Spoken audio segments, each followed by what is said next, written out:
আজকের বিষয় হচ্ছে জনন বা রিপ্রোডাকশন। তোমরা দেখেছো প্রত্যেকটা জীব তার জীবদ্দশায়, অর্থাৎ জীবটা যখন বেঁচে রয়েছে সেই সময় জীব তার নিজের অস্তিত্ব রক্ষার জন্য নিজের অপত্য তৈরি করছে। একটা আম গাছের কথা তোমরা ভাবতে পারো। আম গাছ যখন সে বেঁচে থাকছে এবং সেই বেঁচে থাকতে থাকতে তার থেকে প্রচুর আম গাছের বীজ তৈরি হচ্ছে এবং সেই বীজ থেকে নতুন করে আম গাছের চারা গাছ তৈরি হচ্ছে। একইভাবে পাখিদের কথা তোমরা ভাবতে পারো, সেখান থেকে পাখিদের ডিম তৈরি হচ্ছে এবং সেই ডিম থেকে অপত্য তৈরি হচ্ছে। তো এইভাবে প্রত্যেকটা জীব সে বেঁচে থাকতে থাকতে বা তার জীবদ্দশায় অপত্য তৈরি করে নিজেদের সংখ্যা বৃদ্ধি করছে এবং তার সাথে সাথে প্রজাতির অস্তিত্ব রক্ষা করছে। এখানে আম গাছ বা পাখির কথা আমি বললাম, এটা হচ্ছে জনিত্রী জীব বা প্যারেন্ট অর্গানিজম। এবং প্যারেন্ট অর্গানিজম কি করছে? তার জীবদ্দশায় অপত্য তৈরি করছে, অর্থাৎ নতুন করে যে আম গাছের চারা তৈরি হচ্ছে সেটা হচ্ছে অপত্য জীব বা একে অফস্প্রিং বলা হচ্ছে। তাহলে জনন আমরা কাকে বলবো? জনন বা রিপ্রোডাকশন হচ্ছে যে প্রক্রিয়ায় জীব বা কোনো জনিত্রী জীব নিজেদের অপত্য তৈরি করছে এবং অপত্য তৈরির মাধ্যমে নিজেদের সংখ্যা বৃদ্ধি করছে, প্রজাতির অস্তিত্ব বজায় রাখছে, তাকে বলা হচ্ছে জনন। এবার আমরা পড়বো জননের গুরুত্ব। জননের মাধ্যমে দেখো বংশের ধারাবাহিকতা বজায় রাখা, যে জননের মাধ্যমে জীব নিজেদের সংখ্যা বৃদ্ধি করছে এবং তার সাথে সাথে অপত্যের মধ্যে নিজেদের বৈশিষ্ট্যকে সঞ্চারিত করছে। দেখো এখানে আম গাছের যে চারা, যে আম গাছের বীজ থেকে যে গাছ তৈরি হয়েছে সেটি আম গাছের বৈশিষ্ট্য সম্পন্ন হবে। তো এরকম ভাবে জীব অপত্যের মধ্যে নিজেদের বৈশিষ্ট্যকে সঞ্চারিত করছে। বাস্তুতান্ত্রিক ভারসাম্য, যে তোমরা জানো যে প্রত্যেকটা জীব আমাদের পরিবেশে একে অপরের সাথে সম্পর্কযুক্ত এবং তাদের মধ্যে একটা খাদ্য খাদক সম্পর্ক রয়েছে। যেমন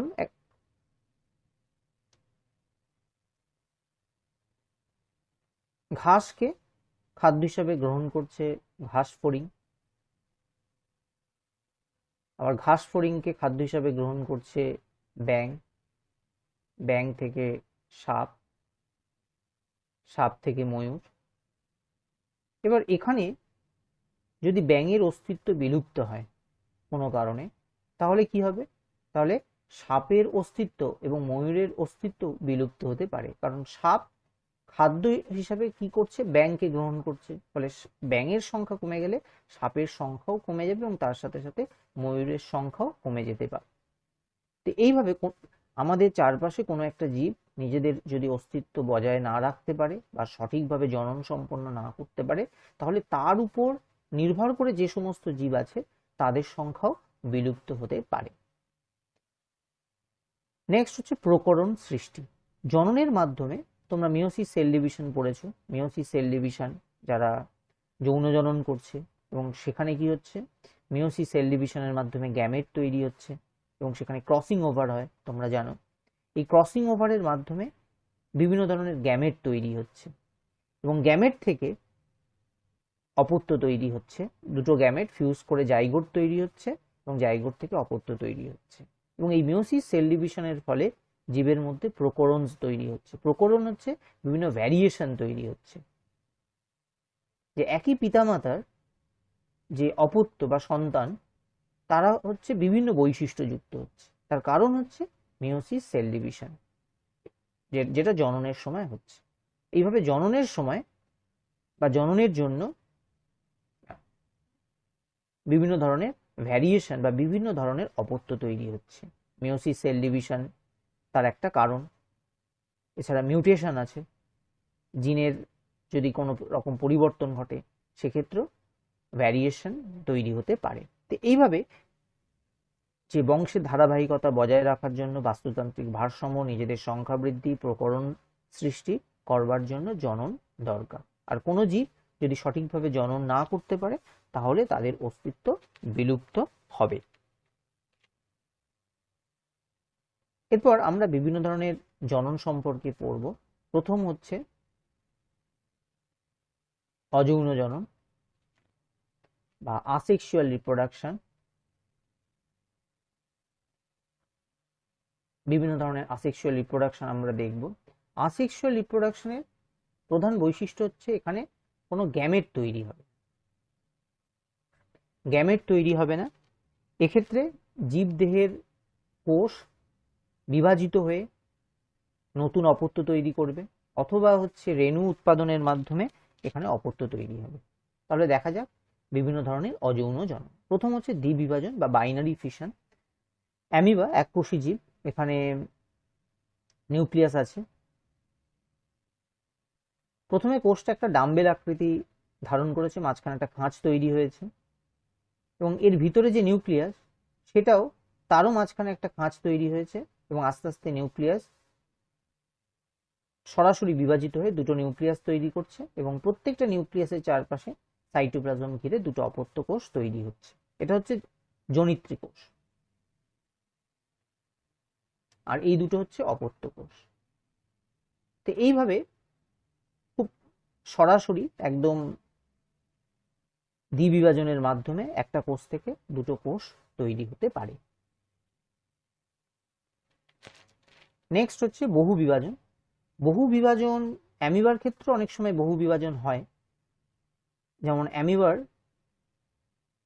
এটা একটা অ্যামিবা আছে, যদি প্রতিকূল পরিবেশ থাকে, অর্থাৎ হাই টেম্পারেচার বা খাদ্যের অভাব যদি থাকে, সেক্ষেত্রে অ্যামিবা নিজের চারপাশে একটা শক্ত আবরণ তৈরি করছে, সিস্ট তৈরি করছে, এবং তারপর এই নিউক্লিয়াসটা বারবার বিভাজিত হয়ে অসংখ্য নিউক্লিয়াস তৈরি করছে, এবং প্রত্যেকটা নিউক্লিয়াস তার চারপাশে সাইটোপ্লাজম পরিবেষ্টিত হয়ে ছোট ছোট রেণুর মতো অপত্য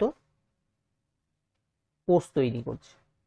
এবং এই অপত্য কোষ, এই সিস্ট বা যে বাইরে যে শক্ত আবরণটাকে ব্রেক করে বাইরে চলে আসছে, এবং এগুলো হচ্ছে অপত্য অ্যামিবা। এবং এইভাবে একটা অ্যামিবা থেকে খুব দ্রুত অসংখ্য অ্যামিবা তৈরি হতে পারে।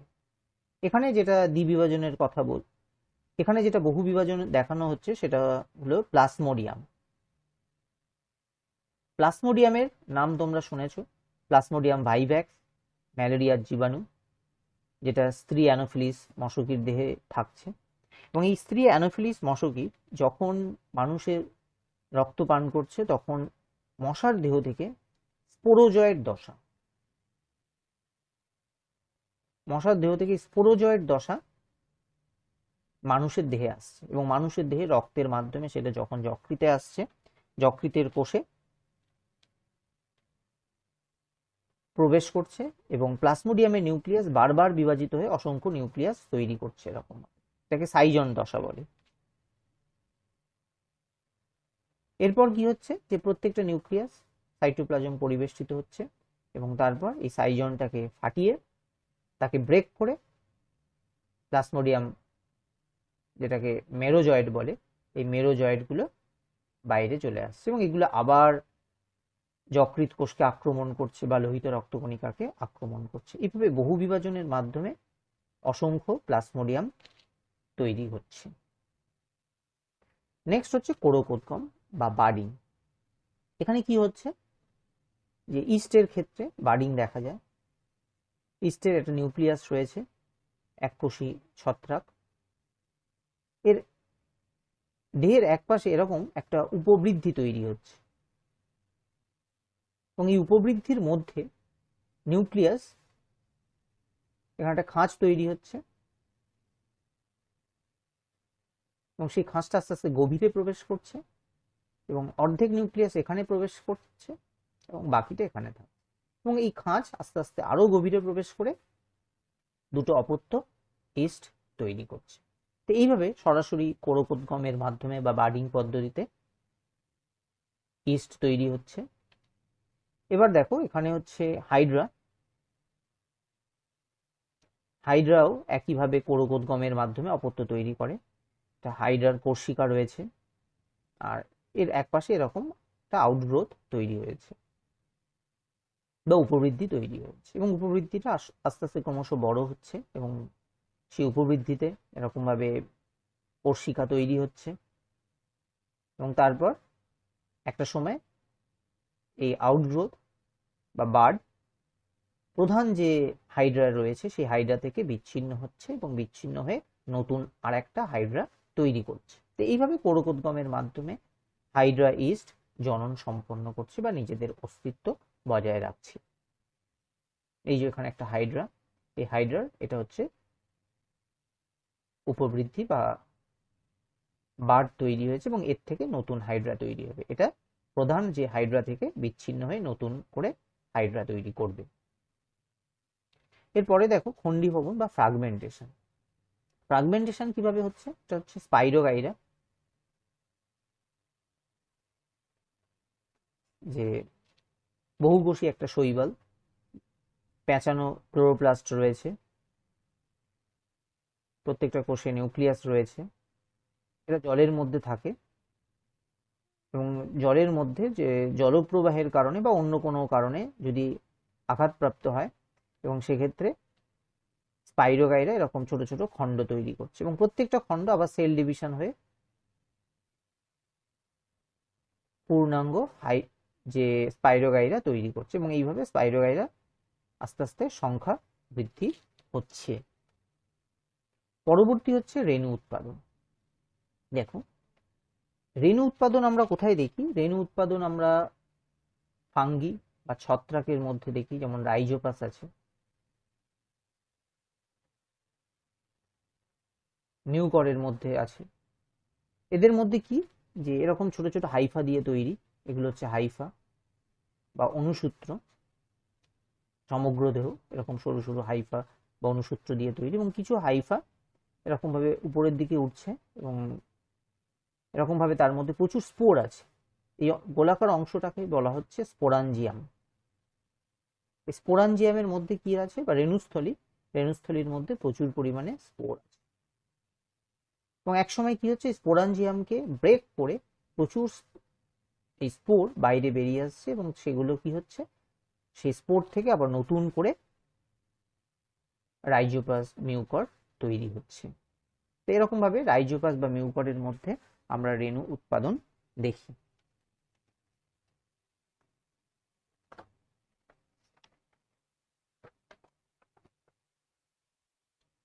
এরপর যে এই রেণুগুলো, কিছু রেণু আছে সচল রেণু আর কিছু আছে অচল। যেমন এখানে রাইজোপাস যে বা মিউকরের যে রেণু, সেগুলো হচ্ছে অচল রেণু, কারণ এদের এই রেণুগুলোর কোনো ফ্লাজেলা নেই, এরা মুভ করতে পারে না। আবার কিছু রেণু আছে তাদের এরকম ফ্লাজেলা আছে এবং সেই ফ্লাজেলার সাহায্যে এরা মুভ করতে পারে। তো এরকমই ফাইটোপথোরা,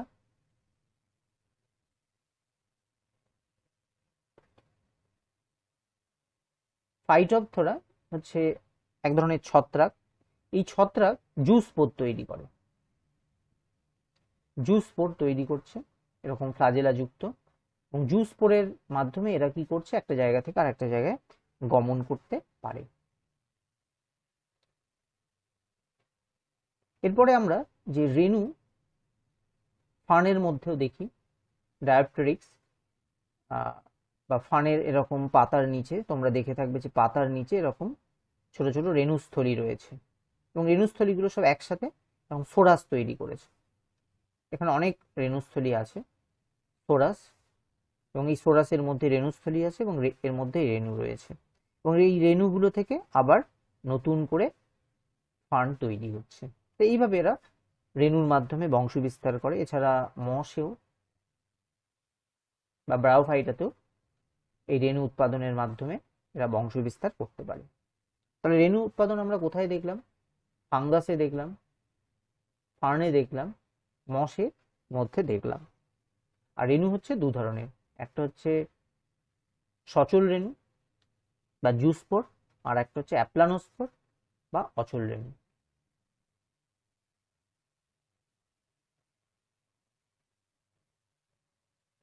পুনরুৎপাদন বা রিজেনারেশন, এটা একটা প্ল্যানেরিয়া চ্যাপ্টার কৃমি। এর দেহ, সমগ্র দেহটি চ্যাপ্টা এবং দেহের যদি এরকম ছোট ছোট খণ্ড তৈরি হয় এবং সেই প্রত্যেকটা খণ্ড বিভাজনের মাধ্যমে নতুন করে যে অপত্য প্ল্যানেরিয়া তৈরি করে। এইভাবে এরা রিজেনারেশন বা পুনরুৎপাদনের মাধ্যমে নিজেদের সংখ্যা বৃদ্ধি করছে। নেক্সট, অঙ্গজ জনন বা ভেজিটেটিভ রিপ্রোডাকশন।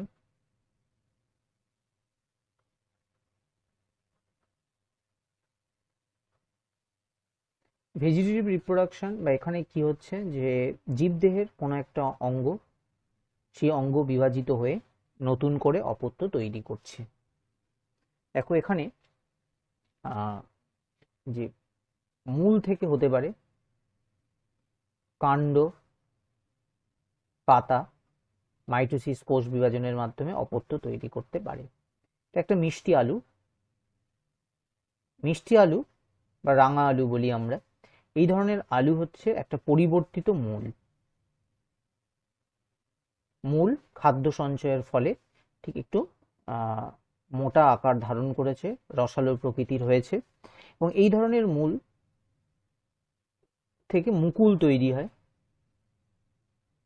এরকম মুকুল তৈরি হয়, এবং সেই মুকুল থেকে আস্তে আস্তে মূল তৈরি হয়, এবং এইভাবে নতুন করে অপত্য তৈরি হচ্ছে। পরিবর্তিত কাণ্ড থেকেও হতে পারে। কচুরিপানার ক্ষেত্রে এরকম ভাবে কাণ্ড রয়েছে যেটা একদম জলের সাথে সমান্তরালে, এই ধরনের কাণ্ডকে বলা হয় খর্বধাবক।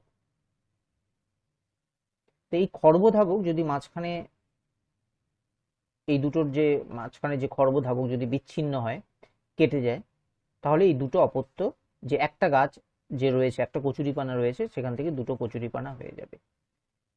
আবার ঘাসের ক্ষেত্রেও হতে পারে, যেমন ঘাসের কাণ্ড এরকম মাটির সাথে সমান্তরালে বৃদ্ধি হতে থাকে। এই ধরনের কাণ্ডকে বলা হচ্ছে রানার বা ধাবক। এই ধাবক থেকে অস্থানিক মূল তৈরি হয় এবং সেখান থেকে আবার অপত্য ঘাস তৈরি হচ্ছে। তো এরকম কোথাও ধাবকের মাধ্যমে, কোথাও খর্বধাবকের মাধ্যমে জনন সম্পন্ন হচ্ছে। পাতার মাধ্যমে হতে পারে, যে পাথরকুচি গাছের পাতা যদি মাটিতে রাখা হয়, অস্থানিক মূল বেরোচ্ছে এবং তারপর মুকুল বেরোচ্ছে, এবং সেখান থেকে অপত্য চারা গাছ তৈরি হচ্ছে। এরকম ভাবে কোথাও মূলের মাধ্যমে, কাণ্ডের মাধ্যমে, পাতার মাধ্যমে অঙ্গজ জনন হয়। এবং অঙ্গজ জনন দু ধরনের মূলত। একটা হচ্ছে প্রাকৃতিক অঙ্গজনন, যেটা মূল, কাণ্ড, পাতার মাধ্যমে হচ্ছে স্বাভাবিক নিয়মে। এছাড়া আছে যে কৃত্রিম অঙ্গজ জনন, যেগুলো কৃত্রিমভাবে তৈরি করা হচ্ছে। শাখা কলম বা কাটিং, যে জবা গাছের ক্ষেত্রে বা আম গাছের ক্ষেত্রে অনেক সময় তার ডাল কেটে যদি মাটির মধ্যে লাগিয়ে দেওয়া হয়, মাটির মধ্যে পুঁতে দেওয়া হয়, কিছুদিন পর কি হচ্ছে, সেই যে কাটা অংশ থেকে মূল বেরোয়, এবং এইভাবে এরা নিজেদের জনন সম্পন্ন করছে। এবং এক্ষেত্রে যে কাটা অংশে IBA, indole butyric acid, NA, naphthalene acetic acid, এই সমস্ত কৃত্রিম অক্সিন হরমোন প্রয়োগ করা যেতে পারে এবং এতে দ্রুত মূল নির্গত হয়। গ্রাফটিং, এক্ষেত্রে একই প্রজাতির দুটো গাছকে জোড়া লাগানো হচ্ছে। দেখো, সাপোজ এটা একটা আম গাছ, মূল রয়েছে, এবং আরেকটা আম গাছ, যে আম গাছটার খুব ভালো প্রজাতির আম, ভালো আম হয় তাতে। এবার এই আম গাছের থেকে যদি নতুন করে আম গাছ তৈরি করতে হয়, তাহলে একটা উপায় হচ্ছে যে জননের, আমরা বীজের মাধ্যমে নতুন অপত্য পেতে পারি, এবং বীজ থেকে নতুন অপত্য পেতে গেলে একটা দীর্ঘ সময় ওয়েট করতে হবে, এবং সেক্ষেত্রে আমরা খুব সহজেই গ্রাফটিং করতে পারি। আর যৌন জননের মাধ্যমে, যেটা বীজ থেকে হচ্ছে, বীজ থেকে যখন যৌন জননের মাধ্যমে অপত্য তৈরি করা হবে, সেক্ষেত্রে এই আম গাছের বৈশিষ্ট্য হুবহু বীজ থেকে তৈরি বা বীজ থেকে প্রাপ্ত যে চারা গাছের মধ্যে সে একই বৈশিষ্ট্য নাও থাকতে পারে, কারণ এখানে ক্রসিং ওভার হচ্ছে। সেই ক্রসিং ওভারের ফলে অপত্যের মধ্যে বৈশিষ্ট্যের পরিবর্তন ঘটছে।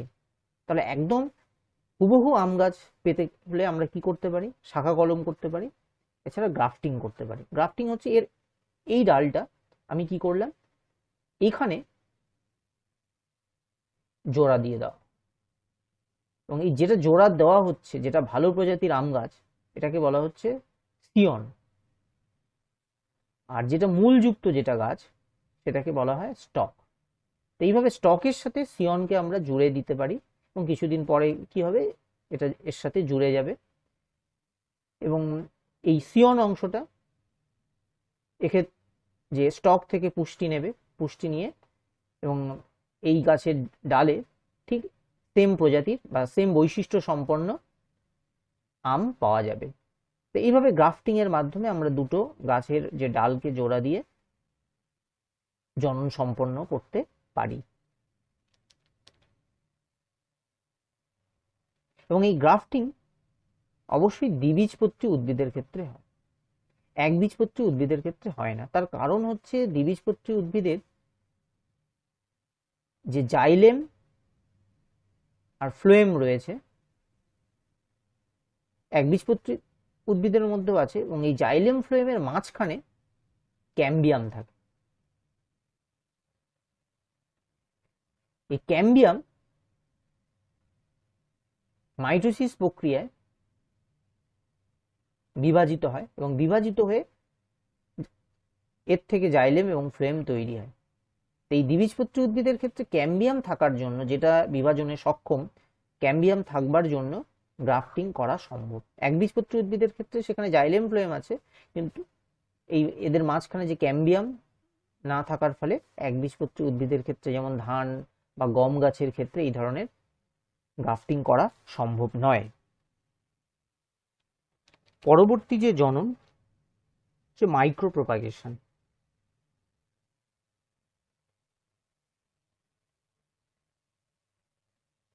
মাইক্রো প্রপাগেশন বা হচ্ছে অণুবিস্তার। কি হচ্ছে এখানে, যে আমরা জানি যে উদ্ভিদের বংশবৃদ্ধি করা যায় একটা হচ্ছে অঙ্গজ জননের মাধ্যমে, যেখানে গ্রাফটিং আছে, কাটিং আছে, এছাড়া মূল কাণ্ড পাতার মাধ্যমে অনেক সময় কিছু কিছু উদ্ভিদের যে অঙ্গজ জনন হচ্ছে। আর একটা করা যায় হচ্ছে মাইক্রো প্রপাগেশন বা অণুবিস্তারের মাধ্যমে। উদ্ভিদের যে কোনো অংশ, সেটা কাণ্ড হতে পারে, মূল হতে পারে, পাতা হতে পারে, তার ছোট এক টুকরো নিয়ে যদি আমরা উপযুক্ত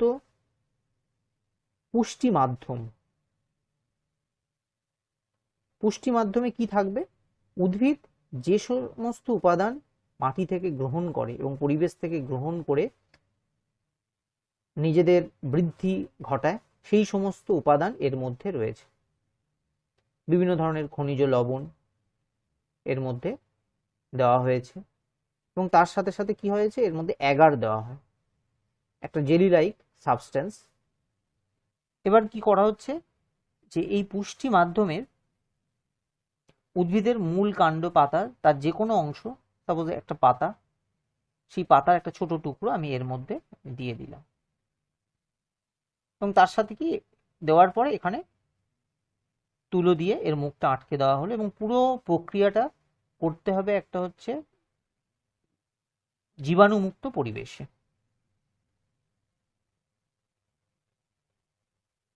এবার কিছুদিন পরে দেখা যাবে যে এই যে পাতার যে ছোট্ট অংশ বা কাণ্ডের বা মূলের ছোট অংশ, সেটা মাইটোসিস প্রক্রিয়ায় বিভাজিত হবে, এবং বিভাজিত হয়ে এরকম একটা কোষের বা কোষপুঞ্জ তৈরি করবে। এটাকে বলা হচ্ছে ক্যালাস। এই ক্যালাস